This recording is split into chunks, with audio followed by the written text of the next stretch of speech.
Can you start from the beginning so Yeah, I can remember it also in case I gift it to someone? These three boards that make up the shelf are just clamped down to this piece of angle liner. With the third one floating in the middle, and you can got it. stretch bungee cords between them. So the reason they're floating is so you can actually stretch and where would you put a bungee cord? Right in here, right in between the like on the wood. Yeah, it would go from underneath, and then you can pinch it closed, and you can tighten the whole thing, so you just have a small gap in between with the bungee cord coming up and over, or up and over that way, or off of these. You can clip a bungee cord, or off of like this up here, which used to be a like a thing to put a hanger on. Yeah. You can clip to that, or you can go all the way across. This was how I had it, with a bungee cord going across to strap something to the ceiling. Yeah. And the milk crates here, you had what? Like, how big is a milk crate? How tall is it? It was like the pretty wide milk crates, but you could also do the normal ones. I think I had an assortment of them, but it was like a wall of milk crates down here. So it was like 1, 2, 3, and then a second row of them. And you can still close the door with the milk crates sitting right here. Did you have a camping stove? Yeah. Where would you put it? The kitchen is this. That's what I was, when I saw that, I thought kitchen, yeah? Yeah, it's just strapped down with a ratcheting cargo strap that goes to one of these hooks down here. We could actually even bring out my camping stove. And this was where I put my cutting boards. And would you actually cook on here, or? Yeah, I would set the stove up right here. The original setup was to have the stove outside on a little stand, which was better because you can just use this as your prep surface. Oh, okay. So you have your cutting boards and then your knives and utensils here, and then you can just get everything going. So if I was traveling with this and I got like a little folding table, right? Which I might want to do. And if to do laptop work, I could probably have that and put it out that there. Would be a good way to go. That's cool. You know, you could just stash your folding table along here or up top or something. Yeah. But you just have the area here, or to cook when it's raining or windy, you know, and you can even turn the stove around and do it from the inside. Yeah. Kind of a pain with this in the way, but. What's that for? This was where I put my cutting boards. So I just hold an assortment of cutting boards right there. So I can just pull them out, and once they're clean, put them away. And then just have a bungee cord in here going from this side to this side to kind of hold stuff in. And I would put like a lot of my food and sauces and pots and pans. It kind of rolls around in here, so I started putting in cardboard boxes. Like I trimmed cardboard boxes to fit, to make little compartments within that. Yeah. And then you can also fit like a big jug of water right here. This is where I used to have a big... Like one of those 5-gallon metal things? Yeah, like a jerry can, exactly. So you can have stash your water there. And I also had like a big thing strapped to this front seat. I had like some of those plastic storage containers right here. And so the other end of this ratcheting strap can be hooked on down here if you wanted to strap something to that front seat. I should have probably gotten rid of this front seat and continued the kitchen over to here. Yeah. No, I've been. It's actually, I lived without a passenger seat for a while, and it's kind of nice actually to be able to give people rides. Oh yeah, absolutely. And then I can show you some things underneath the hood. Yeah. Can you show me? So this in here, you said I need to. How bad is the dust if? When you're going down dirt roads, if you don't plug these up, dust will be coming in. It'll get all over your stuff. So I would stuff like a blanket as far back in there as you can go, and do the same over on this side behind the. This is like the rear heating and air conditioning. Okay. Does the AC and heat work? Yeah, they do. That's cool. I've never seen it exposed like that. Yeah, I would never really turn it on back because I was, obviously just cruising up front, but I think it's safe to do. The air just comes blasting out of this. It's not connected to here, which normally you'll be going into these vents, but I disconnected it just to make more space. Huh. Okay. So the air, so the hot or the cold will kind of start at the back and make its way to the front? I guess. I mean, I would never really turn it on if you haven't had an issue. I would just run it up front, but it works fine.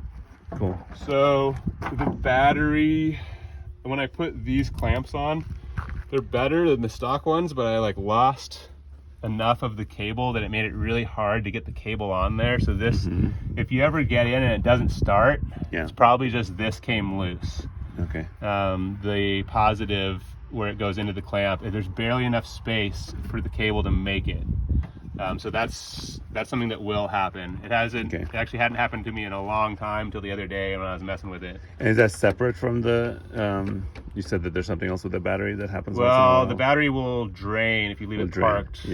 for a long time, and so I just kind of leave these a little bit loose, and then when I'm going to park it for more than a couple of days, just take them off. Yeah, I just disconnect them. I don't know how it's draining, but it's draining somehow. And there's definitely some corrosion built up, and so I've been just brushing it off as it happens. Okay. This is the overflow for the radiator. And it's kind of like just held on there in like a super shoddy way because I had to cut it to make room for the cable. But it still functions. It's still plugged into the radiator. This is the overflow hose that I just replaced. It's actually way too long, but I don't like to cut things more than I have to. And so the overflow goes into the radiator right here. And that's about the normal level for the coolant. Sometimes when you're driving, you lose a lot of coolant, and sometimes you won't lose any for This is the coolant distilled water combo. Yeah, it is. You said it still has some coolant in it, but it's mostly distilled water, or at least what you're adding now is distilled water, not coolant. Yeah. And so when it starts dropping lower than that, you'll have to put more in. And that'll mostly happen, like, does it happen more when it's hot outside? Or? Yeah, it happens when you're driving for a long time in hot weather, and the vehicle gets really hot. It seems to be when it happens, but I think it has more to do with I put this radiator stop leak in there, and so the radiator stop leak has like all these fragments that get into the hole and clog it up. I think it keeps like clogging the hole, and then eventually it breaks through, and it clogs it again, and eventually it breaks through. So that's why the radiator should be replaced, but I've been driving with it like this for almost a year now, just adding distilled water. Yeah. So you just want to keep an eye on it. I would check it probably every time I drove it. Every time you drive? Okay, great. Yeah. At the beginning, before or after driving it? Before, when it's cool. When it's cool. Yeah, usually even when it's at operating temperature, it's not pressurized and you can open it up and check it, but I mean, there is the risk that it's going to be going super hot, and the other day I did open it and had some coolant come out. Okay. Yeah. But just make sure that it's kind of pretty full. It doesn't need to be all the way full because it needs space to expand. So that's like full right there. It's just a couple inches down. Yeah, exactly. And I just cleaned out the throttle body, so it'll do this thing where it'll when it's idling, the RPMs will drop and the engine will die when it's still cold. And that's because the throttle body gets muck in it gets gunked up. So I just take off this hose and you can with this open up the like flappy door, like where a carburetor would be, and spray the throttle body cleaner and then wipe it out with a rag. And so every now and then, if that problem arises, you'll have to do that. And that you said that's what, like every couple of months or something? Yeah, maybe a couple of times a year, really. I mean, I don't honestly drive it that much. And the power steering is good. I had work done in Las Vegas where they replaced, it's like a power steering radiator that obviously looks like a radiator, and it's underneath the van. You'll see that there's something, just wire. There's just a bunch of wire right there. So that's like just holding it in place because it keeps wanting to fall down. And you should definitely have the brakes looked at. The brake pads wear unevenly. Yeah. Which means that the calipers are probably needing to be replaced. Which side wears more?